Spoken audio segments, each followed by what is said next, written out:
கண்டிக்கத்தக்கக்கூடிய ஒரு விஷயம் தான் இது. அது பார்த்தீங்கன்னா தொடர்ந்து கழக உடன்பிறப்புகள் வந்து அவரை அரெஸ்ட் பண்றாங்கன்றதுக்காக அவரை நேரடியாக வந்து காண வந்திருக்காங்க.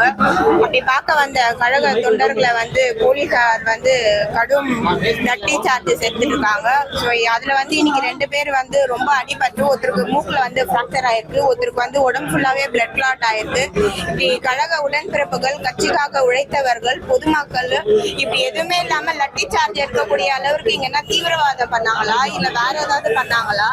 லட்டி சார்ஜ் எடுத்து ஒரு அரை மணி நேரத்துக்குள்ள வந்து இந்த அளவுக்கு போலீசார்கள் வந்து பொதுமக்களையும் கட்சிக்காரர் மத்தியிலையும் வந்து இந்த மாதிரி ஒரு நடவடிக்கை எடுத்திருக்காங்க.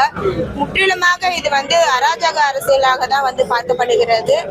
ஜனநாயகம் அப்படின்னு சொல்றாங்க. இன்றைக்கு ஜனநாயகம்னா என்னன்னே தெரியாத நிலையில தான் இருக்காங்க. ஜனநாயக படத்துக்கு போய் தியேட்டர்ல உட்காந்து அழுகுறாங்க. ஆனா இப்படி ஒரு நபருக்கு வந்து ரத்தம் வரக்கூடிய அளவிற்கு வந்து அடிக்கக்கூடியதுதான் ஜனநாயகமா? போலீசார்கள் உங்கள் கைப்பிடியில் இருந்தா என்ன வேணும்னா நீங்க பண்ணலாமா? இதெல்லாம் வந்து கண்டிப்பாக இது எல்லாத்துக்குமே வந்து இன்றைக்கு இருக்கக்கூடிய அரசாங்கம் வந்து பதில் அளிக்க தான் வேண்டும். திராவிட முன்னேற்ற கழகம் இதுக்கெல்லாம் அஞ்சக்கூடியவர்கள் அல்ல.